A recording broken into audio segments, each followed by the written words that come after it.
Hi friends, আজি আমি এডাল ইণ্ডিকেটৰৰ ওপৰত ডিছকাছ কৰিম আৰু সেই ইণ্ডিকেটৰডালৰ সহায়ত আমি পজিশ্যনেল ট্ৰেডিং, ছুইং ট্ৰেডিং হওক বা BTST ট্ৰেডক আমি বহুত ধুনীয়াকৈ ল'ব পাৰোঁ আৰু সেই ইণ্ডিকেটৰডালৰ সহায়ত আমি টপ বটম হওক বা ডাইভাৰজেঞ্চ হওক আমি ফাইণ্ড কৰিব পাৰোঁ আৰু সেই ইণ্ডিকেটৰডাল হৈছে MACD হৈছে আমাৰ মুভিং এভাৰেজ কনভাৰ্জেঞ্চ ডাইভাৰজেঞ্চ আৰু যিকোনো এডাল ইণ্ডিকেটৰক আমি ইউজ কৰাৰ আগতে ইণ্ডিকেটৰডালৰ মেথমেটিকেল ফৰ্মুলাটোৱে হওক বা ইণ্ডিকেটৰৰ কম্পনেণ্টছকেইটাই হওক তাৰ বিষয়ে জানি লোৱাটো খুবেই দৰকাৰী। MACDত আমাৰ তিনিটা কম্পনেণ্ট থাকে। প্ৰথম কম্পনেণ্টটো হৈছে MACD লাইন। MACD লাইনডাল হৈছে 12 exponential moving average minus 26 exponential moving average. তাৰপিছত আছে আমাৰ ছিগনেল লাইনছ। ছিগনেল লাইনডাল হৈছে যিডাল আমাৰ MACD লাইনৰ 12 EMA আৰু 26 EMA যিটো ভেলু পাম সেই ভেলুটোৰ 9 ডে এক্সপনেঞ্চিয়েল মুভিং এভাৰেজ। আৰু এটা 3 নম্বৰ কম্পনেণ্টটো হৈছে ইয়াত আমাৰ হিষ্টগ্ৰাম এটা থাকে আৰু হিষ্টগ্ৰামটো হৈছে MACD line minus signal line. মানে এই MACD লাইনৰ লগত আমি ছিগনেল লাইনডাল যেতিয়া আমি মাইনাছ কৰিম তেতিয়া আমি ইয়াৰ ফৰ্মুলাটো পাম। এইটোৱে হৈছে MACDৰ কম্পনেণ্ট। MACDত তিনিটা কম্পনেণ্ট থাকে। প্ৰথম কম্পনেণ্টটো হৈছে MACD লাইন, তাৰ ছেকেণ্ড কম্পনেণ্টটো হৈছে ছিগনেল লাইন আৰু থাৰ্ড কম্পনেণ্টটো হৈছে হিষ্টগ্ৰাম। ঠিক আছে, এতিয়া যদি আমি ইয়াৰ কেলকুলেশ্যনটো চাই লওঁ, ইয়াৰ কেলকুলেশ্যনটো কেনেকৈ হৈছে এয়া চাওক। ইয়াত আমাৰ ব্লু লাইনডাল হৈছে MACD লাইন, ৰেড লাইনডাল হৈছে ছিগনেল লাইন আৰু এইখিনি হৈছে আমাৰ হিষ্টগ্ৰাম। ঠিক আছে, হিষ্টগ্ৰামটো হৈছে আমাৰ MACD লাইন ডিফাৰেঞ্চ বাই ছিগনেল লাইন। তাৰমানে MACD লাইন আৰু ছিগনেল লাইনৰ মাজত আমাৰ যিমান স্পেচ থাকিব, যিমান ডিফাৰেঞ্চ থাকিব, সিমানেই আমাৰ ট্ৰেণ্ডটো ষ্ট্ৰং হ'ব। এই কথাটো মন কৰিব, যিমানেই আমাৰ MACD লাইনডাল আৰু ছিগনেল লাইনডালৰ মাজত স্পেচ থাকিব বা ডিফাৰেঞ্চ থাকিব, সিমানেই আমাৰ ট্ৰেণ্ডটো ষ্ট্ৰং হ'ব। তো MACDৰ সহায়ত আমি ট্ৰেড কেতিয়া ল'ম? তো টেক্সটবুক ডেফিনেশ্যনে কি কয়, যেতিয়াই MACD লাইনডালে ছিগনেল লাইনডালক ক্ৰছ কৰিব ওপৰৰ পৰা তললৈ, তেতিয়াই আমি বিয়াৰিছ ট্ৰেড ল'ম আৰু যেতিয়াই MACD লাইনডালে ছিগনেল লাইনডালক ওপৰলৈ ক্ৰছ কৰিব তেতিয়াই আমি বুলিছ ট্ৰেড ল'ম। এইটো হৈছে টেক্সটবুক ডেফিনেশ্যন। ঠিক আছে, আমি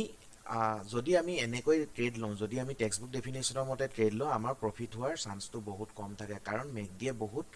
ফল্ছ ছিগনেল জেনেৰেট কৰে। তো আমি MACDৰ সহায়ত কেনেকৈ ট্ৰেড ল'ম আৰু সেই ফল্ছ ছিগনেলখিনি আমি কেনেকৈ কমাই ল'ম তাৰ বিষয়ে আজি আমি ডিছকাছ কৰিম। আৰু আমি লাইভ চাৰ্ট চোৱাৰ আগতে আমি MACDৰ কেইটামান আৰু ইউজেছ চাই ল'ম। MACDত আমি ডাইভাৰজেঞ্চ ফাইণ্ড কৰিব পাৰোঁ। ডাইভাৰজেঞ্চ মানে কি? ইয়াত কি হৈছে চাওক, প্ৰাইচে লোৱাৰ ল' বনাইছে, MACDয়ে হায়াৰ হাই বনাইছে, তাৰমানে এইটো এটা বুলিছ ডাইভাৰজেঞ্চ। ইয়াত কি হৈছে, প্ৰাইচে আমাক লোৱাৰ ল' বনাইছে, তাৰমানে প্ৰাইচে লোৱাৰ ল' বনাইছে, MACDয়ে হায়াৰ হাই বনাইছে। ইয়াৰ পৰা মাৰ্কেট ওপৰলৈ গৈছে আৰু এইডোখৰতে আমি ক্ৰছ অভাৰ পাইছোঁ আৰু এইটো হৈছে MACDৰ বুলিছ ডাইভাৰজেঞ্চ।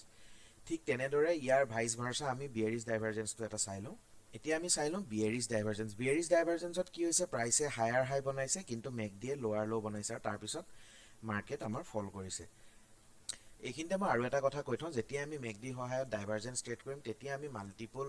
ছিগনেল পাম আৰু আমি সৰু সৰু ষ্টপ লছ দিবলগীয়া হ'ব পাৰে আৰু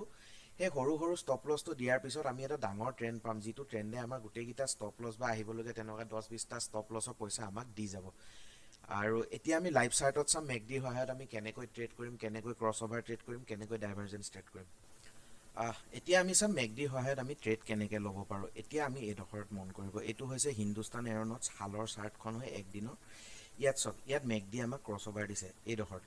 আমি ক্ৰছ অভাৰ দিয়া মাত্ৰকে জানো আমি ডাইৰেক্ট ট্ৰেড কৰিম? কেতিয়াও নকৰোঁ, কাৰণ যদি আমি ডাইৰেক্ট ট্ৰেড কৰোঁ তেতিয়া আমাৰ SL হিট হোৱাৰ চান্স বহুত থাকে আৰু MACDয়ে, মই আগতেও যেনেকৈ কৈছোঁ, MACDয়ে ফল্ছ ছিগনেল বহুত জেনেৰেট কৰে। এতিয়া আমাৰ এইডোখৰত এটা ক্ৰছ অভাৰ দিছে, এইটো ক্ৰছ অভাৰ কি হৈছে, তলৰ পৰা ওপৰলৈ দিছে, তাৰমানে এইটো bullish cross over. Bullish cross over trade কৰাৰ আগতে আমি প্ৰিভিয়াছলি চাম আমাক MACDয়ে বিয়েৰিছ ক্ৰছ অভাৰ ক'ত দিছিলে, এইটোত। তাৰমানে এই কেণ্ডেলডালত আমাক এটা বিয়েৰিছ ক্ৰছ অভাৰ দিছে। চৰি, মোৰ লাইনডাল বেকা হৈ গৈছে। এই কেণ্ডেলডালত আমাৰ এটা বিয়েৰিছ ক্ৰছ অভাৰ দিছে আৰু এইডোখৰত আমাৰ বুলিছ। গতিকে আমি যেতিয়া ট্ৰেডটো ল'ম, আমাৰ ৰিচেণ্ট ক্ৰছ অভাৰটো কি আছিলে? আমাৰ ৰিচেণ্ট ক্ৰছ অভাৰটো বুলিছ ক্ৰছ অভাৰ আছিলে। গতিকে তাৰ প্ৰিভিয়াছলি আমাক বিয়েৰিছ ক্ৰছ অভাৰ MACDয়ে ক'ত দিছে? এইডোখৰত দিছে। গতিকে আমি বুলিছ ক্ৰছ অভাৰ ট্ৰেড কৰাৰ আগত এই বিয়েৰিছ ক্ৰছ অভাৰ য'ত দিছে ইয়াৰ পৰা আমি এডাল ট্ৰেণ্ড লাইন আঁকিম বুলিছ ক্ৰছ অভাৰটোলৈকে। যেতিয়া এই ট্ৰেণ্ড লাইনডাল ব্ৰেক হ'ব, এই কেণ্ডেলডালৰ হাইট আমি ট্ৰেড ল'ম আৰু কেণ্ডেলডালৰ ল'টোত আমি SL লগাম। যিহেতু আমি যদি ৰিচেণ্ট চাৰ্ট চাওঁ, হালত আমাৰ এণ্ট্ৰি পাইছোঁ 2700ত আৰু এতিয়া হাল অলমষ্ট 2750 ওচৰত আছে আৰু আহিবলগীয়া দিনত হালটো আৰু যাব। মই যিহেতু MACDডালক ছুইং আৰু ইনভেষ্টিঙৰ কাৰণে ইউজ কৰোঁ, গতিকে মই ডেইলি উইকলি টাইম ফ্ৰেমত বেছিভাগ ইউজ কৰোঁ। আৰু MACDত যদি আমি 3 মিনিট 5 মিনিট ইণ্টাৰডে টাইম ফ্ৰেমত ইউজ কৰোঁ, আমি ফল্ছ ছিগনেল বহুত পাম আৰু সেই সিগনেলখিনি আমি কেনেকৈ কাটিব লাগে মই আহিবলগীয়া ভিডিঅ' চাম তাৰ লগত আমি আৰু কিছুমান ইণ্ডিকেটৰ ইউজ কৰিম যিবিলাকৰ সহায়ত আমি তাক ল' টাইম ফ্ৰেমত আমি তাক ইউজ কৰিব পাৰিম গতিকে এতিয়া যিহেতু আমি ছুইং আৰু পজিশ্যনেল ট্ৰেডিঙৰ কাৰণে চাই আছোঁ গতিকে আমি ইয়াক ডেইলি আৰু উইকলি টাইম ফ্ৰেমতে ইউজ কৰিম ঠিক আছে এইটো বুজি পাইছে আকৌ এবাৰ চাইছোঁ ৰিচেণ্টলি মেকডি আমাক বুলিছ ক্ৰছঅভাৰ এইডোখৰত দিছে ঠিক আছে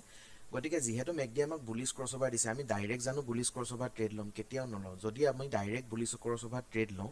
তেতিয়া আমাৰ এছ এল হিট হোৱাৰ চান্স বহুত থাকে এতিয়া এইডোখৰত চাওক এইডোখৰত কি হৈছে মেকডি আমাক বেৰিছ ক্ৰছঅভাৰ দিছে যদি আমি ডাইৰেক্ট ইয়াত ট্ৰেড ল'লোহেঁতেন আমাৰ এছ এলটো এইডোখৰত হিট হৈ গ'লহেঁতেন ঠিক আছে গতিকে আমি মাল্টিপল কনফাৰ্মেশ্যন নোপোৱালৈকে মেকডিত কেতিয়াও আমি ক্ৰছঅভাৰ ট্ৰেড নকৰোঁ এতিয়া এইডোখৰত আমাক বুলিছ ক্ৰছঅভাৰ দিছে এইডোখৰ বুলিছ ক্ৰছঅভাৰ ৰিচেণ্ট টাইমত আমি চাম আমাক বিয়াৰিছ ক্ৰছঅভাৰ ক'ত দিছে এইডোখৰত আমাক বিয়াৰিছ ক্ৰছঅভাৰ দিছে তাৰমানে এই কেণ্ডেলডালত গতিকে এই কেণ্ডেলডালৰ পৰা মই এই কেণ্ডেলডাললৈ এডাল ট্ৰেণ্ড লাইন আঁকি দিম বা ছাপৰ্ট ৰেজিষ্টেঞ্চ আঁকিম যেতিয়াই এইডাল ভাইলেট কৰিব উইথ ভলিউম তেতিয়াই আমি এই কেণ্ডেলডালৰ হাইট ট্ৰেড ল'ম আৰু কেণ্ডেলডালৰ ল'ত আমাৰ এছ এল লগাম এইটো হৈছে আমাৰ মেকডিৰ বুলিছ ট্ৰেড ঠিক আছে বুজি পাইছে আৰু আমি আৰু এটা এক্সাম্পল চাই লওঁ মেকডি ক্ৰছঅভাৰ এতিয়া যদি আমি এইডোখৰত চাওঁ এইডোখৰত আমাক মেকডি এটা বুলিছ ক্ৰছঅভাৰ দিছে ঠিক আছে এতিয়া এইডোখৰত বুলিছ ক্ৰছঅভাৰ দিয়া মাত্ৰকে মানে এইডাল কেণ্ডেলত আমি ক্ৰছঅভাৰ পাইছোঁ আমি ডাইৰেক্ট এই কেণ্ডেলডালত ট্ৰেড ল'ম জানো নলওঁ আমি কি কৰিম আমি প্ৰিভিয়াছলি চাম আমি বিয়াৰিছ ক্ৰছঅভাৰ ক'ত পাইছোঁ আমি বিয়াৰিছ ক্ৰছঅভাৰ এইডোখৰত পাইছোঁ গতিকে ইয়াৰ পৰা আমি ইয়ালৈ এডাল ট্ৰেণ্ড লাইন আঁকিম যেতিয়া এই ট্ৰেণ্ড লাইনডাল আমাৰ ব্ৰেক হৈছে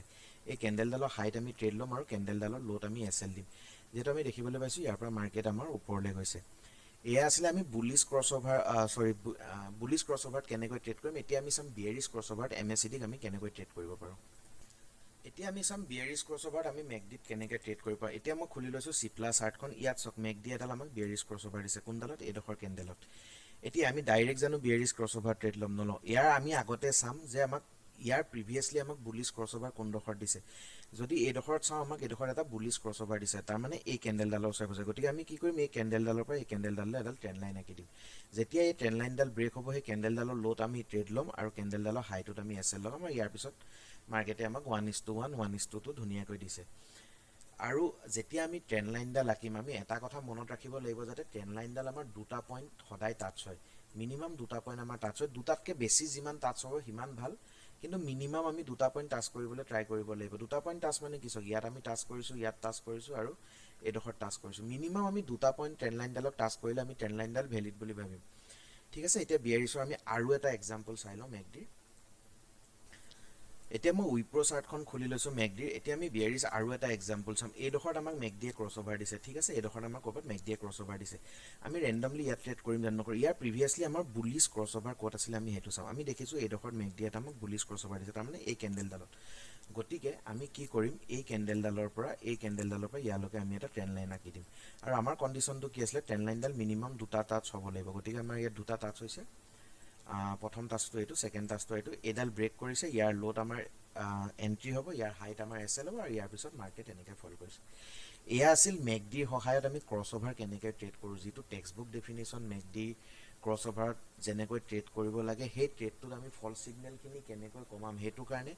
আমি এটা ট্ৰেণ্ড লাইন আঁকি পিনি ট্ৰেণ্ড লাইনডাল যেতিয়ালৈকে ভাইলেট নহয় তেতিয়ালৈকে আমি তাক ট্ৰেডটো এক্সিকিউট নকৰোঁ এতিয়া আমি চাম মেকডিৰ সহায়ত আমি ডাইভাৰজেঞ্চ কেনেকৈ ট্ৰেড কৰিব পাৰোঁ এতিয়া আমি চাম মেকডিৰ সহায়ত আমি ডাইভাৰজেঞ্চ কেনেকৈ ট্ৰেড কৰিম এতিয়া আমি ৰিচেণ্ট এক্সাম্পল চাই আছোঁ আদানী এণ্টাৰপ্ৰাইজৰ ইয়াত কি হৈছে চাওক ইয়াত প্ৰাইচে হায়াৰ হাই বনাইছে ঠিক আছে ইয়াত প্ৰাইচে এডাল হায়াৰ হাই বনাইছে ঠিক তেনে সময়ত মেকডিয়ে কি কৰিছে লোৱাৰ ল' বনাইছে তাৰমানে প্ৰাইচটো ওপৰলৈ গৈছে কিন্তু মেকডিডাল তললৈ আহিছে এতিয়া এইটো এটা আমাৰ ক্লাছিক বিয়াৰিছ ডাইভাৰজেঞ্চ ইয়াৰ পিছত মাৰ্কেট লাহে লাহে তলফালে আহি আছে আৰু এইটো ট্ৰেড ৰিকমেণ্ডেশ্যন নহয় যিহেতু এইটো আমাৰ ৰিচেণ্ট টাইম ফ্ৰেমত চাই আছোঁ ইয়াত ট্ৰেড কোনো ৰিকমেণ্ডেশ্যন নহয় যে আমি ইয়াক তললৈ ল'ম বা ওপৰলৈ ল'ম ঠিক আছে যিহেতু আমি ইয়াত মেকডি এটা বিয়াৰিছ ডাইভাৰজেঞ্চ পাইছোঁ আমি এতিয়া ডাইভাৰজেঞ্চডাল কেনেকৈ ট্ৰেড কৰিম ঠিক আছে আমি এইডোখৰত এটা বিয়াৰিছ ক্ৰছঅভাৰ পাইছোঁ ঠিক আছে আমি বিয়াৰিছ ক্ৰছঅভাৰ পোৱাৰ আগত আমি চাওঁ বুলিছ ক্ৰছঅভাৰ কোনডোখৰত পাইছোঁ এইডোখৰত গতিকে আমাৰ ৰুলটো কি আছিল আমি ইয়াৰ পৰা এডাল আমাক ট্ৰেণ্ড লাইন আঁকিম ঠিক আছে এতিয়া মাৰ্কেটে যেতিয়ালৈকে এই ট্ৰেণ্ড লাইনডাল ব্ৰেক নকৰে তেতিয়ালৈকে আমি ইয়াক ট্ৰেড নলওঁ যিহেতু আমি MACD বিয়াৰিছত আছে MACD আমি এটা ডাইভাৰজেঞ্চ পাইছোঁ ইয়াত আৰু MACDডালে আমাক বিয়াৰিছ ক্ৰছঅভাৰ দিছে এতিয়া আমি ইয়াক ৱেইট কৰিম যেতিয়ালৈকে ট্ৰেণ্ড লাইনডাল ব্ৰেক নকৰে যেতিয়া ট্ৰেণ্ড লাইনডাল ব্ৰেক কৰিব কেণ্ডেলডালৰ ল'ত আমি এণ্ট্ৰি ল'ম আৰু কেণ্ডেলডালৰ হাইট আমাৰ এছ এল থাকিব তাৰপিছত মাৰ্কেটে আমাক 1:2 1:3 1:4 যি দিয়ে ঠিক আছে এইটো আমাৰ ৰিচেণ্ট এক্সাম্পল আৰু আমি আৰু এটা এক্সাম্পল চাই লওঁ বিয়াৰিছ ডাইভাৰজেঞ্চৰ এইডোখৰত চাওক আমি হিন্দুস্তান ইউনিলিভাৰৰ চাৰ্টখন খুলি লৈছোঁ এইডোখৰত প্ৰাইচে হায়াৰ হাই বনাইছে আৰু মেকডি এইডোখৰৰ পৰা লোৱাৰ ল' বনাইছে লোৱাৰ ল' বনোৱাৰ পিছত এইডোখৰত আমাক মেকডিয়ে ক্ৰছ অভাৰ দিছে মেকডিয়ে যেতিয়াই বিয়েৰিছ ক্ৰছ অভাৰ দিব আমাৰ প্ৰথম ৰুলটো কি আছিলে আমি প্ৰিভিয়াছলি বুলিছ ক্ৰছ অভাৰ ক'ত পাইছোঁ আমি এই কেণ্ডেলডালত বুলিছ ক্ৰছ অভাৰ পাইছোঁ গতিকে আমি কি কৰিম এই কেণ্ডেলডালৰ পৰা ইয়ালৈকে আমি এটা ট্ৰেণ্ড লাইন আঁকি দিম আমাৰ দুটা টাচ হ'ব লাগে আৰু যিহেতু ইয়াত আঁকিছোঁ এই কেণ্ডেলডালৰ যেতিয়া ট্ৰেণ্ড লাইনডাল ব্ৰেক কৰিছে কেণ্ডেলডালৰ ল'ত আমি এণ্ট্ৰি ল'ম কেণ্ডেলডালৰ হাইট আমাৰ এল আৰু তাৰপিছত আমি 1:1 1:2 আমি ডেফিনেটলি যোনে যেনেকৈ বুক কৰিব খোজে তেনেকৈ বুক কৰিব পাৰে ঠিক আছে এয়া আছিল মেকডিৰ সহায়ত আমি বিয়েৰিছ ডাইভাৰজেঞ্চ কেনেকৈ ট্ৰেড কৰিম এতিয়া আমি চাম মেকডিৰ সহায়ত আমি বুলিছ ডাইভাৰজেঞ্চ কেনেকৈ ট্ৰেড কৰিম এইখন হৈছে ৰিলায়েন্সৰ চাইড ইয়াত চাওক প্ৰাইচে লোৱাৰ ল' বনাইছে আৰু মেকডিয়ে হায়াৰ হাই বনাইছে ঠিক আছে এতিয়া আমি ইয়াক ট্ৰেড কেনেকৈ কৰিম মেকডিয়ে ইয়াত আমাৰ হায়াৰ হাই বনাইছে আমাক ক্ৰছ অভাৰ ক'ত দিছে এইডোখৰত ক্ৰছ অভাৰ দিছে প্ৰিভিয়াছলি আমি বিয়েৰিছ ক্ৰছ অভাৰ ক'ত পাইছোঁ এইডালত তাৰমানে আমাৰ কণ্ডিশ্যনটো কি হৈছে আমি ইয়াৰ পৰা ইয়াক ইয়ালৈ এডাল ট্ৰেণ্ড লাইন আঁকি দিম ঠিক আছে আৰু যেতিয়াই এই ট্ৰেণ্ড লাইনডাল ব্ৰেক কৰিব সেই কেণ্ডেলডালৰ হাইট আমি এণ্ট্ৰি ল'ম আৰু কেণ্ডেলডালৰ ল'ত আছিল তাৰপিছত মাৰ্কেট আমাৰ ওপৰলৈ গৈছে ঠিক আছে আমি আকৌ এবাৰ চাই লওঁ ইয়াত কি হৈছে প্ৰাইচে লোৱাৰ ল' বনাইছে প্ৰাইচটোৱে ইয়াৰ পৰা ইয়ালৈ এটা ল' বনাইছে এইটো এটা আমাৰ লোৱাৰ ল' ঠিক তেনে সময়ত মেকডিয়ে আমাৰ হায়াৰ হাই বনাইছে তাৰমানে প্ৰাইচে তল আহিবলৈ খুজিছে কিন্তু ইণ্ডিকেটৰডালে কৈছে যে মই আৰু তললৈ নাযাওঁ গতিকে আমি ট্ৰেড কেতিয়া কৰিম আমি প্ৰথম কনফাৰ্মেশ্যনটো ল'লোঁ ক'ত আমাক এটা বুলিছ ক্ৰছ অভাৰ লাগিব যেতিয়া আমি বুলিছ ক্ৰছ অভাৰটো পাইছোঁ আমাৰ ৰুলটো কি হ'ল আমি তাৰ আগে আগে চাম বিয়েৰিছ ক্ৰছ অভাৰ আমি ক'ৰ পৰা পাইছোঁ আমি দেখিছোঁ ইয়াত এটা বিয়েৰিছ ক্ৰছ অভাৰ আছে সেই বিয়েৰিছ ক্ৰছ অভাৰটোৰ পৰা আমি দুটা পইণ্ট জইন কৰি এডাল ট্ৰেণ্ড লাইন আঁকিলোঁ সেই ট্ৰেণ্ড লাইনডাল যেতিয়াই ভাইলেট হ'ব তেতিয়াই আমি ইয়াক ওপৰ ছাইডে ট্ৰেড ল'ম ঠিক আছে আৰু এয়াই আছিলে মেকডিৰ সহায়ত আমি কেনেকৈ ট্ৰেড ল'ব পাৰোঁ আৰু মেকডিডাল যদি আপোনালোকে ভালকৈ ইউজ কৰিব পাৰে ই এডাল খুব প্ৰফিটেবল ইণ্ডিকেটৰ হয় ছুইং ট্ৰেডিং আৰু ইনভেষ্টিঙত বহুত ধুনীয়া কাম কৰে আৰু আহিবলগীয়া দিনত মই মেকডিৰ লগত অন্য বেলেগ ইণ্ডিকেটৰ ইউজ কৰি আমি ইণ্ট্ৰাডে বা অপশ্যন হওক বা স্কেল্পিং হওক সেইবিলাক আমি চাম আৰু যদি ভিডিঅ'টো চাই ভাল পাইছে তেনেহ'লে চেনেলটো লাইক কৰিব শ্বেয়াৰ কৰিব ছাবস্ক্ৰাইব কৰিব আৰু যদি কিবা বুজি নোপোৱা কথা আছে দেন মোক কমেণ্ট যোগেৰে সুধিব পাৰে তলত মই মোৰ টেলিগ্ৰাম চেনেলৰ লিংকটো দি দিম তাত আপোনালোকে জইন কৰি মোক পাৰ্চনেলি মেছেজ কৰিও যদি কিবা আপোনালোকৰ কুৱেৰি আছে তেতিয়া আপোনালোকে সুধিব পাৰে বা আহিবলগীয়া দিনত যদি আপোনালোকে কিবা টপিকৰ ওপৰত ভিডিঅ' বিচাৰিছে দেন মোক কমেণ্ট যোগেৰে জনাব মই বনাবলৈ ট্ৰাই কৰিম আৰু বহুতে মোক কৈছে যে মই ডেইলি ভিডিঅ' কিয় নবনাওঁ একচুৱেলি মই বহুত ব্যস্ত হৈ আছিলোঁ মাজতে তো যাৰ বাবে ডেইলি ভিডিঅ' বনাব পৰা নাই আৰু চাওঁচোন আহিবলগীয়া দিনত যদি পাৰোঁ মই ডেইলি ভিডিঅ' বনাবলৈ ট্ৰাই কৰিম আপোনালোকৰ কাৰণে থেংক ইউ